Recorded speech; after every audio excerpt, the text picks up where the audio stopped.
So that was a long segment. I had a lot of information to drop there, but we're going to move on to the next part of this.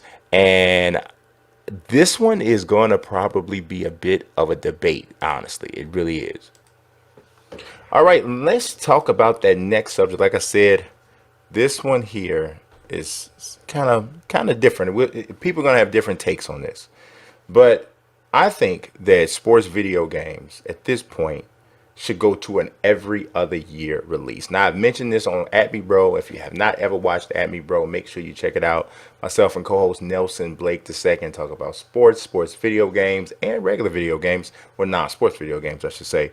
And this is something that I feel pretty pretty secure and solid in, right? For years, most games have been Madden 19, Madden 20, Madden 21, NBA 2K17, 2K18, so on and so forth. Well, I'm of the opinion that we should now have it where the major release comes out every other year. I'd also love to see all games, or I shouldn't say all games, but going mostly digital to me makes a lot of sense, but doesn't even have to necessarily do that. If people want to still go into the store and buy a new game every other year, they can.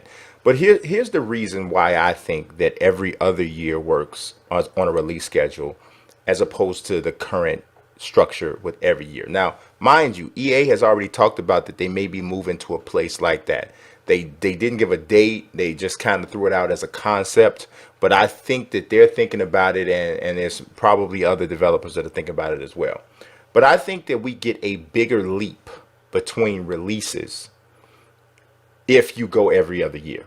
Because if you think about it right now, I know a number of developers for pretty much every sports video game. I know somebody who is on the development team for every single one, right?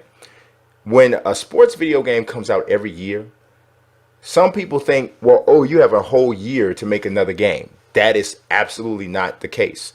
The development cycles at this point are now between 8-9 months. 9 months is probably stretching it, right? If you think about this team and what they're asked to do, they have to create it. They have to create the game, bring it over from the last year's version.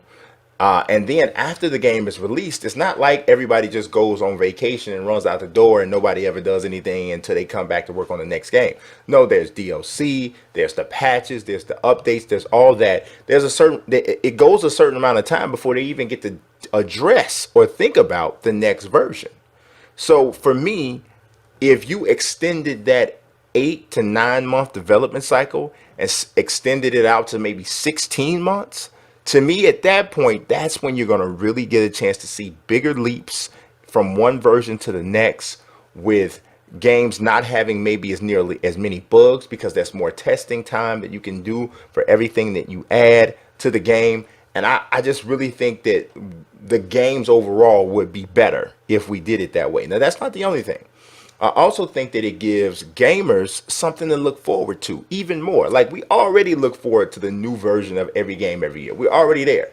But imagine what kind of an event it would be if Madden came out in August or July of 2019 and the next one wasn't coming out till July, August of 2021. The next full one, right? So, because I got some other stuff to add, some other layers here. So don't start commenting yet. Hear me out first.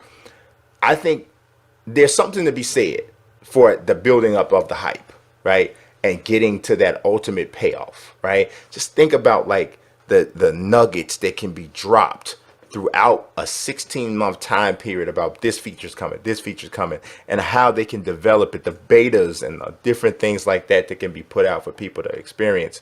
I think the game, just like I said, game will be better.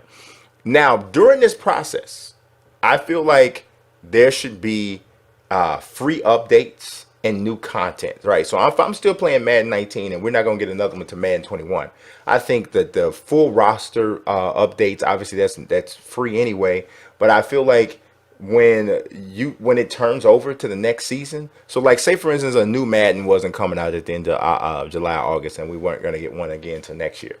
Well, the big deal would be about whatever updates were made, whatever patches were being made during the process.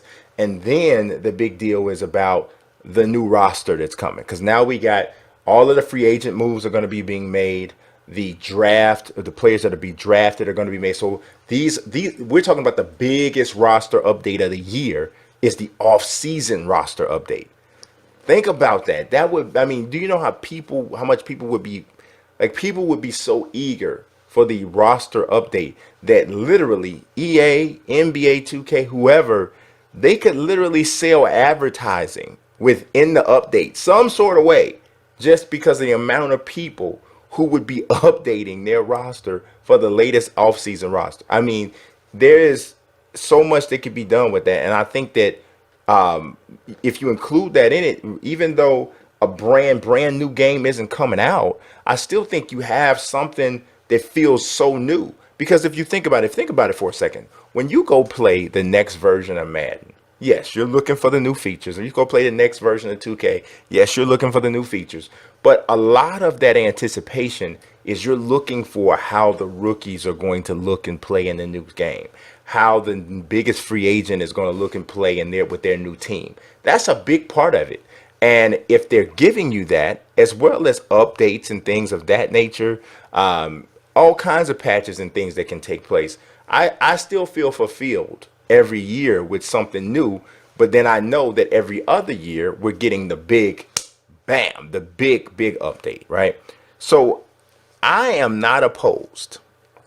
As a matter of fact, I'm in favor of sports video games being available via an annual subscription service, right? So the whole joint's digital, the whole access to the online component of the game is based off of paying a annual or monthly service fee. Obviously, if you pay a monthly service fee, you're going to pay more.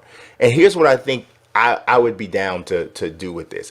If you said, all right, you can get the base game for $59.99, that's just it. It's whatever, right?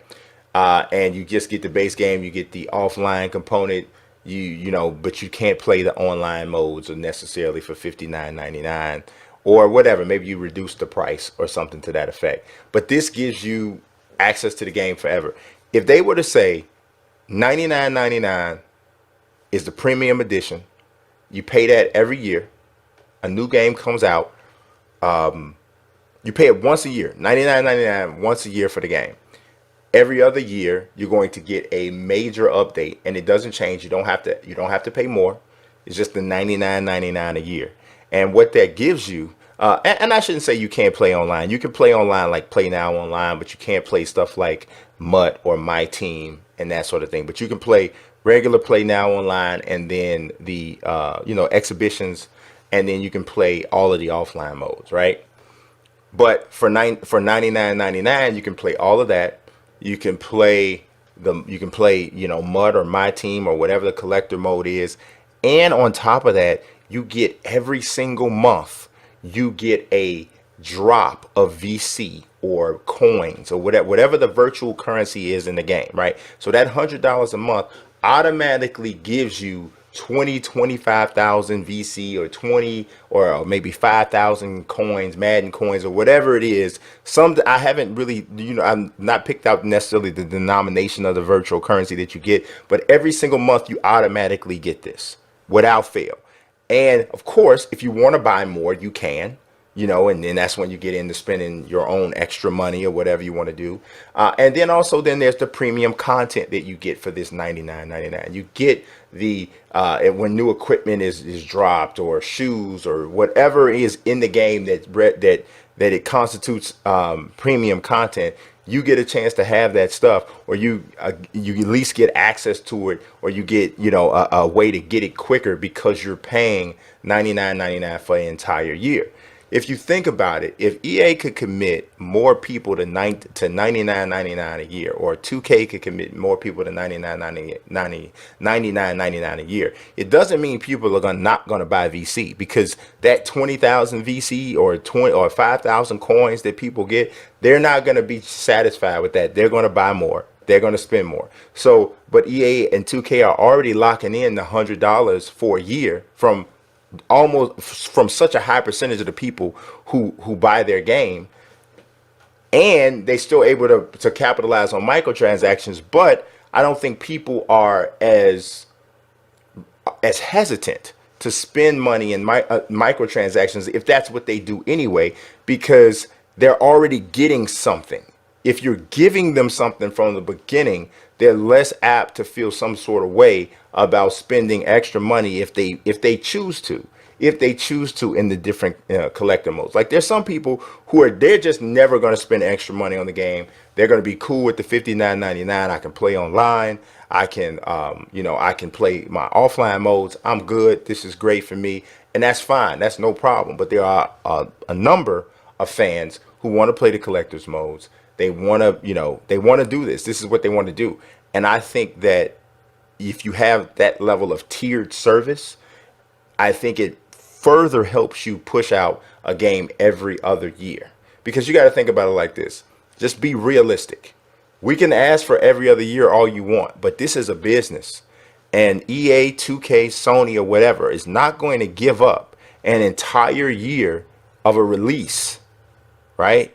If they don't have a way to recoup the money. No business is ever going to sign off on anything that has them lose money, not knowingly. They're not going to do it. So to me, the happy medium is finding a way for the consumer to get more for the money that they're already spending, and for the business not to lose money in the process. And I think that this would not be something that would cause the developers and publishers to lose money. And I think that ultimately gamers would be happier with what they got. So I would love to see it go to every other year release schedule. I think like I said, I think it's best for everyone. And we are talking a lot of stuff today. This is Mazique Speaks, and I got a pretty hefty schedule, a pretty hefty I'll be weak, I'm very unique.